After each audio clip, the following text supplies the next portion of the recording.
또 내가 새 하늘과 새 땅을 보니 처음 하늘과 처음 땅이 없어졌고 바다도 다시 있지 않더라.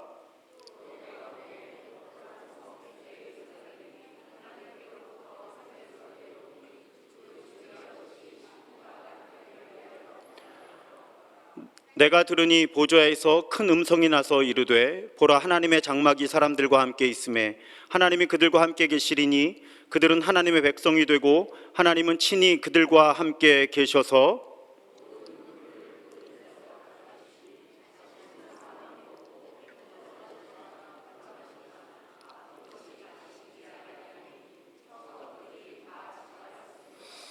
보좌에 앉으신 이가 이르시되 보라, 내가 만물을 새롭게 하노라 하시고 또 이르시되 이 말은 신실하고 참되니 기록하라 하시고 또 내게 말씀하시되 이루었도다. 나는 알파와 오메가요 처음과 마지막이라. 아멘. 저는 요한계시록을 읽고 묵상할 때마다 사실은 가장 먼저 떠오르는 그림이 이 그림입니다. 말이죠. 네 마리의 말이 날뛰고 있습니다. 자, 어떤 대목인지 아시겠습니까? 자, 요한계시록 이렇게 읽어나가기 시작하면 글의 서론과 또 7교회에 보내진 아주 구체적인 편지글이 먼저 나오고요. 그리고 하늘 예배의 아름다운 장면들이 펼쳐집니다. 그렇게 5장까지가 이어져요. 그런데 6장에 이르렀을 때 하나님의 통치, 특별히 하나님께서 이루시는 최종적인 심판과 구원의 비밀을 담은 두루마리, 그것이 이제 봉인이 되어 있죠. 그런데 그 봉헌이 메시아 예수님을 통해서 이렇게 하나씩 풀려나가기 시작할 때 가장 먼저 등장하는 것들이 저 네 마리의 말들입니다. 저 네 마리의 말들이 뛰어다녀요. 이 네 마리의 말 각각 정복하려는 욕심, 폭력과 전쟁, 기근과 경제적인 불평등, 또 전염병으로 인해 많은 사람이 죽는 것, 그런 것들을 상징한다고 할 수 있습니다. 그리고 이어지는 계시록의 장면들은 주로 심판의 장면들이죠. 이 네 마리의 말로부터 시작된 재앙이 점점 확대되어 나갑니다. 그래서 광범위한 자연재해가 이루어지기도 하고, 그리고 하나님을 대적하는 모든 악한 세력이 참전하는 소위 아마겟돈 전쟁이 이어지죠. 중간중간 예배와 또 구원의 장면들이 등장하기는 하지만 사실 우리는 계시록을 읽으면서 끔찍한 재난, 끔찍한 심판의 장면들에 압도당합니다. 그런데 여러분, 사실 우리가 살아가는 이 세상에도 네 마리의 말이 끊임없이 뛰어다니고 있죠. 여러분, 인류 역사 이래로 폭력이 그친 적이 있습니까? 경제적인 불평등이 사라졌던 적이 있습니까? 질병으로 인한 죽음이 멈춘 적이 있습니까? 없습니다. 무엇보다도 그 네 마리의 말 가운데 가장 이 나머지 말들을 이끌고 가는 것처럼 보이는 가장 앞에 서 있는 말, 계속 소유하고 성취하려고 하는 그 말, 그 모습은 오늘날 과도한 능력주의로 점점 더 거칠어지고 있는 이 세상의 모습 그대로 드러낸다고 해도 과언이 아닐 것입니다. 여러분, 2025년 한 해 우리는 그런 세상을 살아냈습니다. 수고 많이 하셨어요. 게다가 그리스도인답게 살아내느라 직면하게 된 여러 어려움들, 우리는 때로 그 어려움들을 이겨내기도 했고 때로는 넘어지기도 하면서 여기에 이르렀습니다. 그런 우리에게 오늘 본문 역시 성서정과의 본문이에요. 그런 우리에게 요한계시록 21장의 말씀이 주어졌습니다.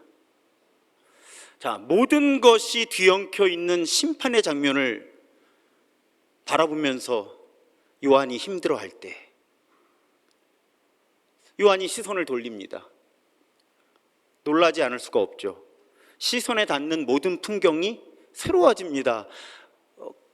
방금 전까지도 폭력과 경제적인 불평등과 기근과 학살과 그런 것들로 가득했고, 우주적인 재난이 일어났고, 하나님을 대적하는 세력들이 전쟁을 벌이고, 그런 장면들이 쭉 이어져 왔는데 갑자기 새로운 장면이 눈앞에 펼쳐지는 거예요.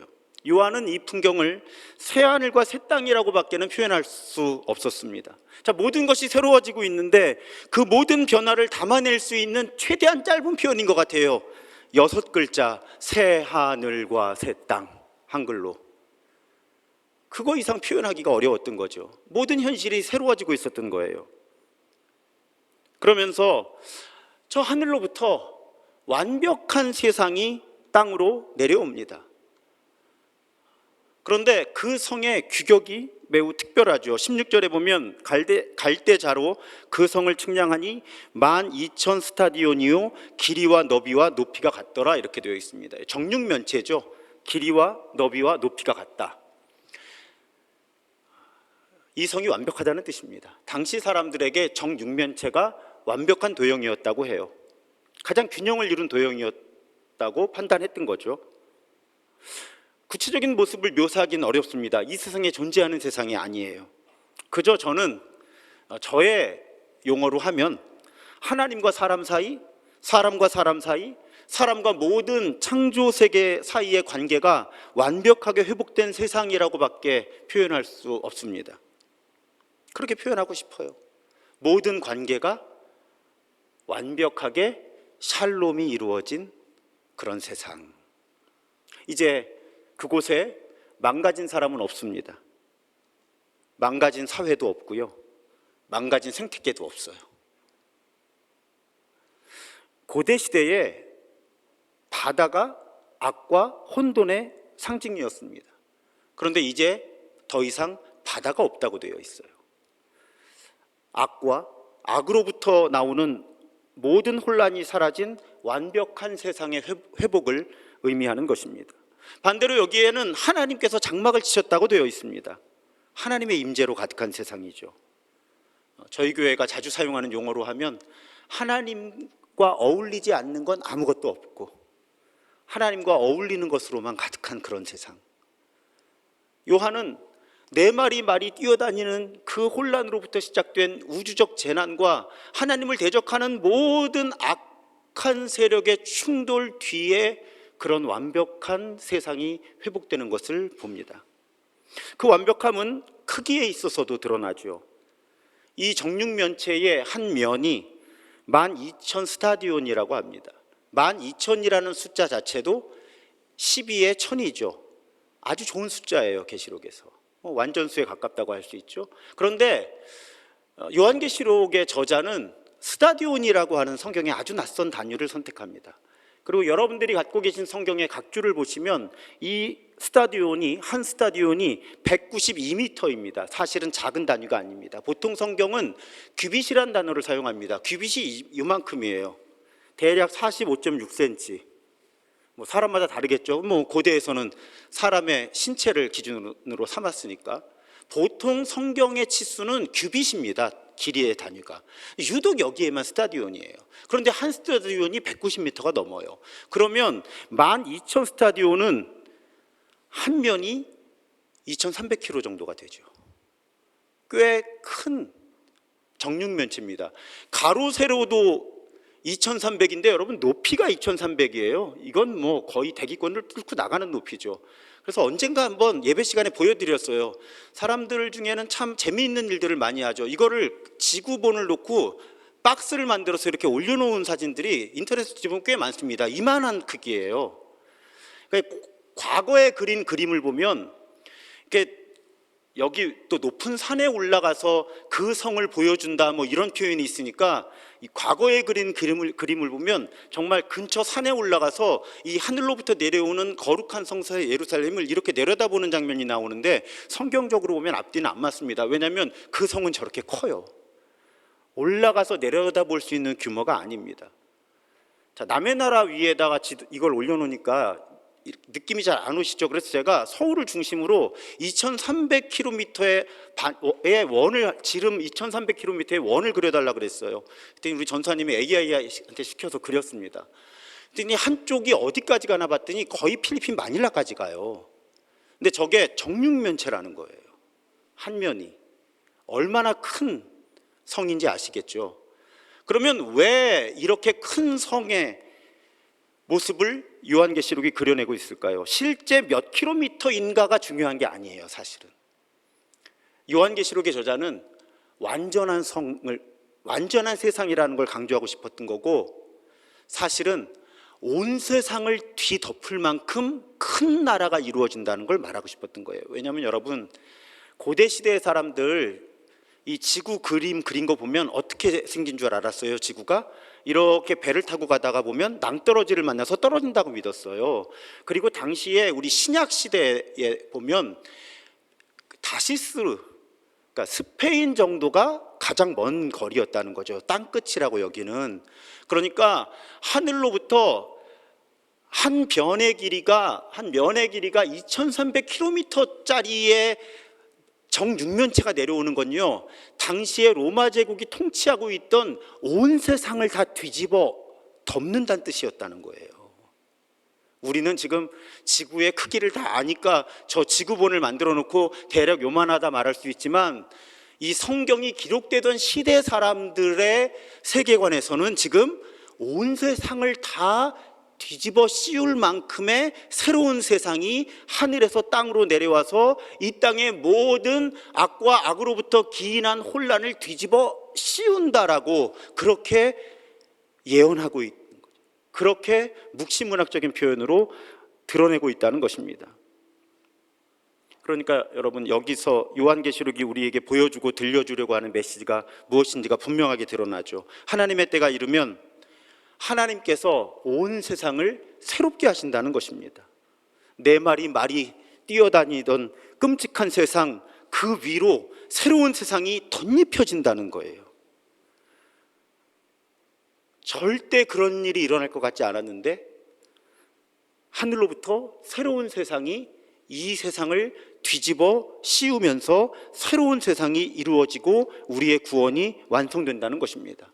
근데 여러분, 그 부분까지를 묵상하고 나면 성경에는 덧입혀지는 이미지가 또 등장합니다. 고린도후서 5장이에요. 졸릴 시간이 됐으니까 우리 한 목소리로 같이 읽어보겠습니다. 시작. 만일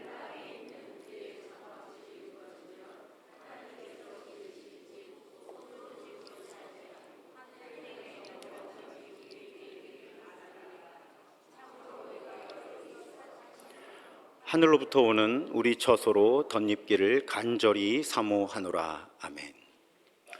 제가 주로 장례 예식에서 설교하는 이 본문은 우리 몸이 천막과 같다 이렇게 비유를 해요. 천막. 그래서 때가 되면 이 천막이 다 낡고 못 쓰게 돼요. 그게 죽음이에요. 그런데 이 고린도후서 5장은 그것이 끝이 아니라는 거예요. 이 천막 같은 몸을 벗게 되었을 때 그것을 두려워하거나 당황할 필요가 없다는 거죠. 왜요? 하늘에서 새 몸이 주어진다는 거예요. 그런데 이 땅에서의 몸이 천막과 같은 임시 구조물이라면 하늘로부터 내려오는 몸은 아주 잘 지은 집이라는 거예요. 그러니까 여러분, 요한계시록의 끝에서 온 세상을 새로운 세상이 뒤집어 씌우는데요, 우리 한 사람 한 사람에게도 성경은 이 천막과 같은 몸을 벗어 던질 때가 되면 그 위로 완벽한 새 몸이 주어질 테니까 죽음을 두려워하지 말아라. 그래서 여러분, 묘하게 겹치는 이미지죠. 우리가 이 몸을 잃을 때 이 몸과 비교할 수 없이 좋은 새 몸을 덧입게 될 거라는 거예요. 또 이 세상이 이렇게 혼란스럽고 악으로 가득한데 이 역사의 끝에 이 세상 위로 완벽한 세상이 덧입혀질 거라는 거예요. 두 종류의 덧입혀지는 현상이 성경에 기록되어 있는 거예요. 우리 한 사람 한 사람이 이 몸을 벗을 때 새 몸이 덧입혀지고, 뭐 우리는 지구인이니까 지구까지만 생각해 보죠. 지구 밖에는 어떻게 될지 잘 모르겠어요. 이 지구의 역사가 끝날 때 이 세상 위로 새로운 세상이 덧입혀질 것이다. 그것이 성경의 약속입니다. 그래서 제가 오늘 설교의 제목을 뒤집어 씌우시는 하나님이라고 그렇게 붙여본 거예요. 하나님, 성경 속에 등장하는 우리 하나님은요, 뭔가가 망가지면 고치십니다. 사람의 마음이 망가져도 고치시고요, 몸이 망가져도 고치시고요, 사람과 사람 사이의 관계가 망가져도 고치시고요, 정치, 경제, 사회, 문화, 종교의 모든 영역이 망가져도 하나님은 고치려고 하십니다. 또 이 생태계가 망가져도 하나님은 계속 고치세요. 왜요? 본인이 만드셨거든요. 망가지면 속상하시거든요. 그래서 망가진 모든 것들을 어떻게든 고치시려고 우리 하나님은 애쓰시는 하나님이세요. 완벽하게 고치시기 위해서 심지어 메시아 예수로 이 땅에 오셔서 십자가의 죽음을 감당하시기도 했습니다. 그리고 그 예수님이 이 세상에서 모습을 감추신 이후에는 성령께서 우리 안에 오셔서 우리를 끊임없이 고쳐가시는 거예요. 우리 하나님은 고치시는 하나님이십니다. 문제는 하나님께서 그렇게 열심히 고치시는데도 우리가 계속 망가진다는 거예요. 왜냐하면 우리가 의인인 동시에 죄인이기 때문에 그렇죠. 참 하나님도 힘드셔요. 계속 고쳐놓으면 계속 망가뜨려. 그래도 하나님은 계속 고치세요. 망가진 사람들이 이루는 사회는 안 망가지겠습니까? 세상이 다 망가지죠. 그 하나님은 계속 고치시는 거예요. 하지만 슬프게도 지금 이 세상은, 그리고 우리는 하나님께서 고치시는 속도보다 빠른 속도로 망가지고 있어요. 그래서 이 송구영신 예배 때가 되면 묻게 됩니다. 희망이 있는가? 우리에게 희망은 있는가? 저는 희망이 있다고 믿습니다. 바로 오늘 설교의 주제예요. 망가지다 이 몸 망가져도 하나님은 새 몸을 주신다니까요.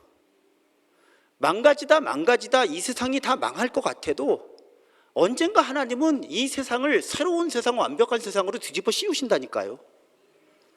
그래서 소망이 있는 거예요. 그래서 소망이 있는 거예요. 우리 죽어도 안 죽거든요. 별로 죽음이 안 두려우신가 보다. 이제 믿음들이 다 좋아지셔서. 여러분, 우리는 죽어도 안 죽는 사람들이니까요. 그런데 이 세상도요, 망하는데 안 망해요. 왜냐하면 우리 하나님이 새 것으로 뒤집어 씌우시는 하나님이시기 때문에 그렇습니다. 그래서 우리에게 소망이 있는 거예요. 제가 송구영신 예배 때마다 꼭 기억나는 사연이 있는데, 실제 라디오에서 소개되었던 사연입니다. 2019년에서 20년 넘어가는 송구영신 예배 때 읽어드렸으니까 아마 지금 여기 오신 분들 대부분은 처음 들으시는 걸 거예요. 어느 날 서울에서 인천으로 내려오는 지하철 1호선에서 있었던 일입니다. 어떤 분이 자신의 경험담을 기록한 것입니다. 한 아저씨가 가방을 들고 전철에 올랐습니다. 그 아저씨는 헛기침을 몇 번 하더니 가방을 내려놓고는 두 손으로 손잡이를 잡고 이야기를 시작했습니다. 좋은 물건 하나 소개해드리려고 합니다. 전철에서 물건을 파는 아저씨였습니다. 이분은 가방에서 칫솔을 꺼내 팔기 시작했습니다. 단돈 1,000원? 메이드 인 코리아. 수출하던 물건입니다. 수출이 잘 되었겠습니까? 망했으니까 여기 가지고 왔죠. 말솜씨도 좋았습니다. 칫솔을 돌리며 아저씨는 이렇게 말했습니다. 자, 여러분, 여기서 제가 몇 개나 팔 수 있을까요? 여러분도 궁금하시죠? 저도 궁금합니다. 잠시 후에 알려드리겠습니다. 결국 그 칸에서 칫솔은 4개가 팔렸고 아저씨는 다시 말을 이었습니다. 자, 여러분, 칫솔 4개 팔았습니다. 얼마나 벌었을까요? 4,000원 벌었습니다. 제가 실망했을까요? 안 했을까요? 네, 실망했습니다. 그렇다고 제가 여기서 포기하겠습니까? 아닙니다. 다음 칸으로 갑니다. 그 아저씨는 그렇게 가방을 들고 유유히 다음 칸으로 사라졌습니다.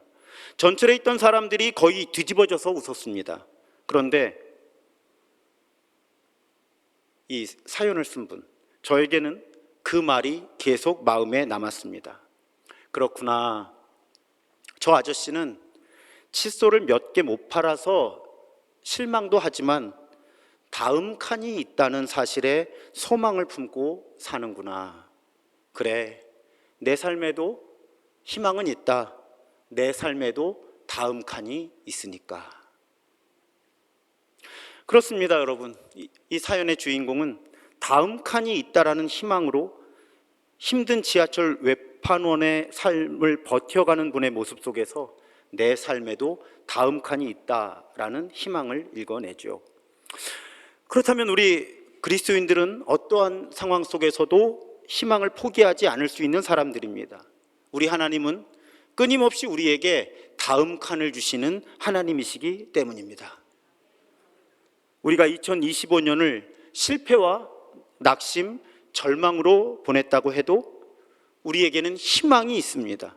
하나님께서는 2026년이라고 하는 다음 칸을 우리에게 주시기 때문입니다. 이 세상의 망가진 모습, 우리 삶의 망가진 현실이 실망과 절망으로 우리를 이끌어도 우리가 희망을 내려놓지 않을 수 있는 것은 우리 하나님은 뒤집어 씌우시는 하나님이시기 때문에 그렇습니다. 여러분, 이렇게 한 분 한 분, 제가 일찍 여기 올라오잖아요. 그래서 이렇게 한 분 한 분 눈 마주치는 분하고 인사도 나누고. 근데 사실 여러분 그거 아시죠? 2025년에 정말 힘들었던 분들은요, 지금 여기 안 계세요. 오늘 여기 못 오시거든요. 저는 지금 그 몇 분의 얼굴을 떠올립니다. 여기 오고 싶었는데, 송구영신 예배 참여하고 싶었는데 병원에 누워 있는 분도 계시고, 요양원에 누워 계신 분도 계시고, 먼 곳에 가서 올 수 없는 분도 계시고, 참 많은 분들이 힘든 2025년을 보내셨어요. 하지만 이제 우리 이 송구영신 예배를 통해 희망을 회복했으면 좋겠습니다. 우리에게서 나오는 희망이 아니라 하나님으로부터, 하나님의 말씀으로부터, 하나님과 우리가 맺은 언약으로부터 나오는 희망 말씀입니다. 이사야 43장을 통해 하나님께서 우리에게 말씀하시죠. 우리 세 번역인데요, 우리 함께 읽겠습니다. 나에게도 내가 내 목소리로 들려준다고 생각하시고, 그냥 옆에 사람도 다 듣게 서로에게 읽어준다고도 생각하시고, 하나님이 지금 우리 모두에게 주시는 말씀이라고 고백하면서 이사야 43장 18절에서 21절을 한 목소리로 읽겠습니다. 너희는 지나간 일을 기억하려고 하지 말며 옛 일을 생각하지 말아라. 내가 이제 새 일을 하려고 한다. 이 일이 이미 드러나고 있는데 너희가 그것을 알지 못하겠느냐? 내가 광야에 길을 내겠으며 사막에 강을 내겠다. 들짐승들도 나를 공경할 것이다. 이리와 타조도 나를 찬양할 것이다. 내가 택한 내 백성에게 물을 마시게 하려고 광야에 물을 대고 사막에 강을 내었기 때문이다. 이 백성은 나를 위하라고 내가 지은 백성이다. 그들이 나를 찬양할 것이다. 아멘. 사랑하는 여러분, 오늘 본문에서 보라 내가 만물을 새롭게 하노라 라고 선언하신 하나님께서는 오늘 우리에게 말씀하시는 거예요. 우리 한 사람 한 사람에게 내가 이제 새 일을 행하려고 한다. 내가 이제 새 일을 행하려고 한다. 하나님께서 주시는 말씀을 들으십시오. 보라, 내가 너를 새롭게 하겠다. 보라, 내가 너희 가정을 새롭게 하겠다. 보라, 내가 너희들의 교회를 새롭게 하겠다. 보라, 내가 너희들의 일터를 새롭게 하겠다. 보라, 내가 이 대한민국을 새롭게 하겠다. 여러분, 2025년이 아무리 힘겨웠어도 저도 그냥 잊어버리려고요. 하나님이 잊어버리라고 하시니까 잊어버리고 그저 희망만 품고 2026년을 시작해 보려고 합니다. 하나님께서 이루실 새 일을 기대하면서 그렇게 2026년을 맞이하려고 합니다. 사랑하는 여러분, 뒤집어 씌우시는 하나님을 희망으로 삼으면서 그 희망에서 나오는 힘으로 2026년 한 해 잘 살아내시기를 주님의 이름으로 축복합니다.